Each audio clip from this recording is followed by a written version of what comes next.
Legend lives on from the Chippewa down to the big lake they called Gitchigumi. The lake, it is said, never gives up her dead when the skies of November turn gloomy. With the Lord of Iron Ore, 26,000 tons more than the Edmund Fitzgerald weighed empty. Ship was the pride of the American side. Something, something, something. The wreck of the Edmund Fitzgerald.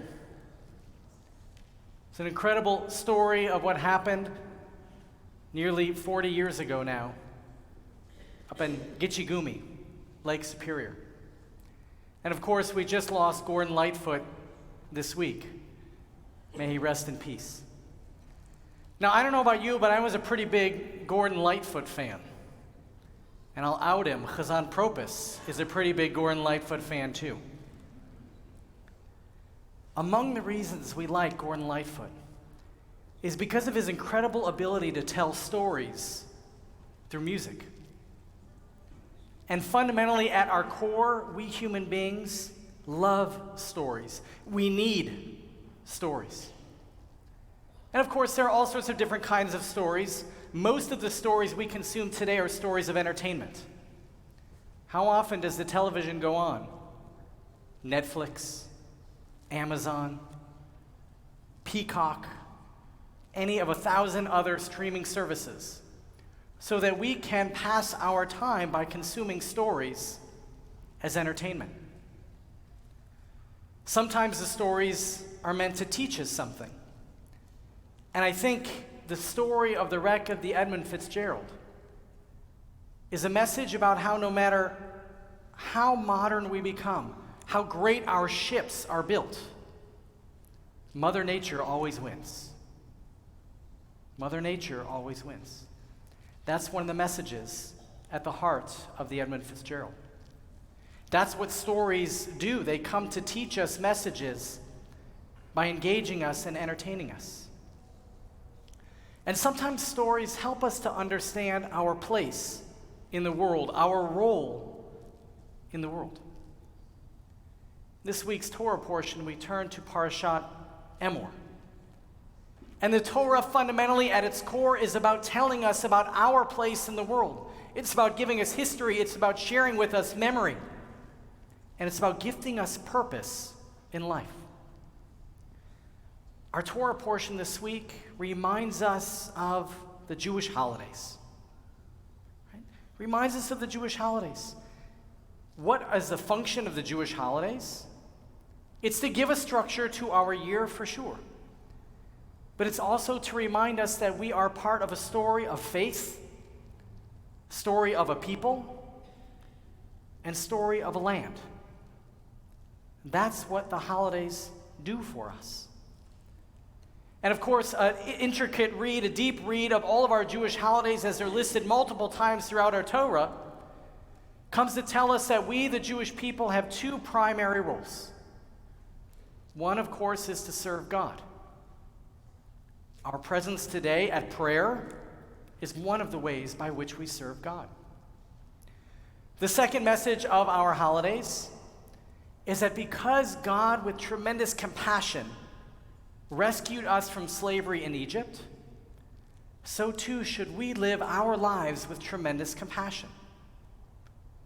Just as God fed us when we have nothing, so too are we obligated to feed those who have nothing.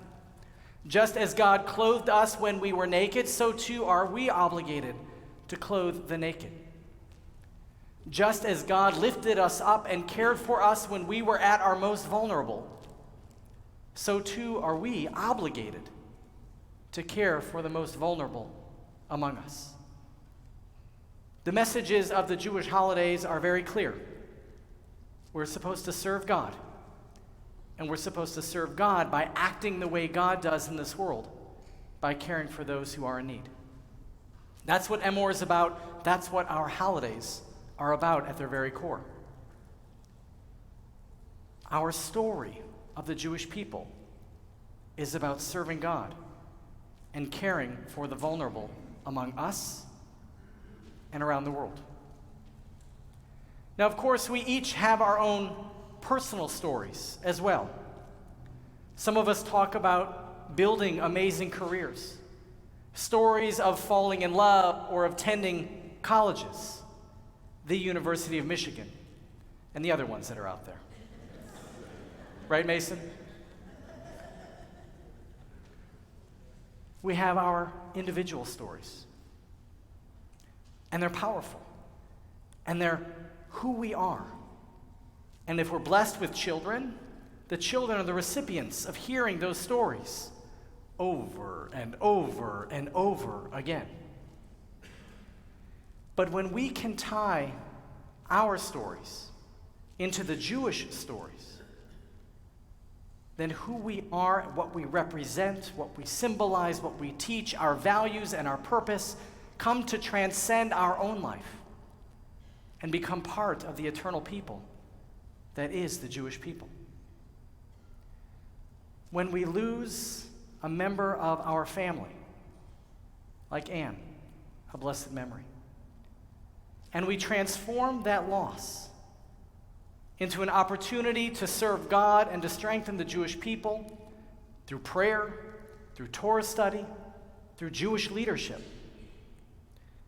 then we take that loss, we take that story of our confrontation with loss, and we allow it to become part of the eternal story of our people. When we're celebrating a simcha, the same way that our parents celebrated and our grandparents celebrated, our story becomes part of the eternal people of the Jewish people, the eternal story of the Jewish people. When we give tzedakah, when we volunteer for our synagogue community, when we engage in acts of loving kindness for those who are in need, and we say, aha, I'm doing it because I'm a Jew, then our own personal stories are wrapped up in the story of the Jewish people. I'll invite you now, each of you, take a moment and think, what's your story?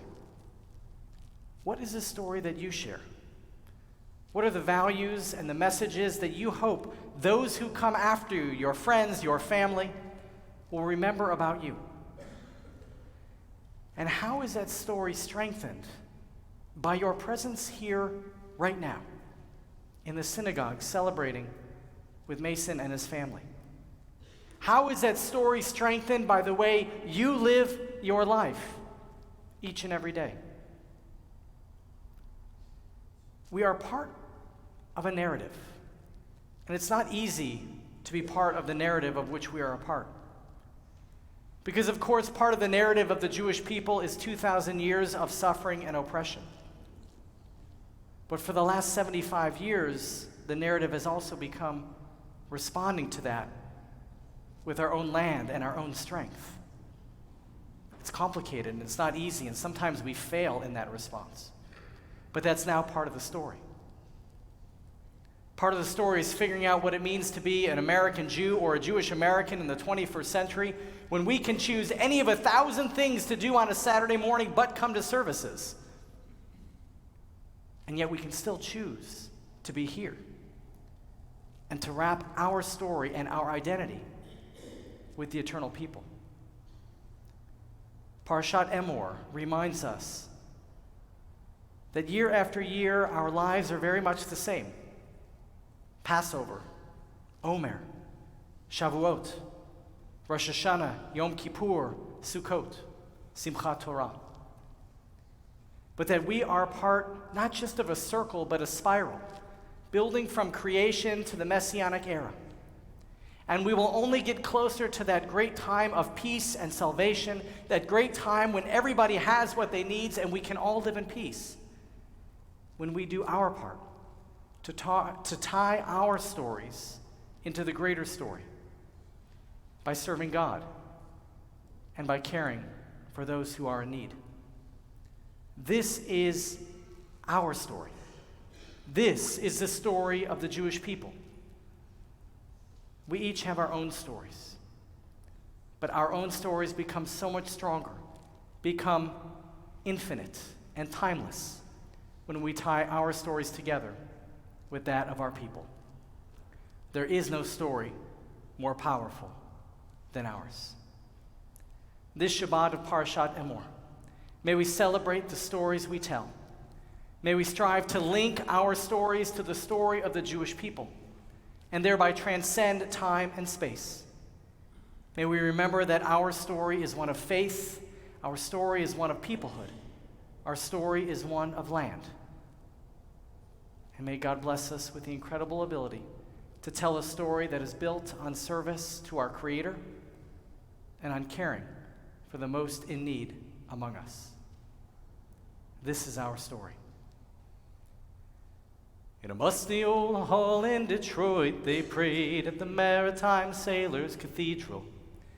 The church bell changed the rank 29 times for each man on the Edmund Fitzgerald. The legend is told from the Chippewa down to the big lake they called Gitchigumi. Superior is said never gives up her dead when the skies of November turn gloomy. Shabbat Shalom.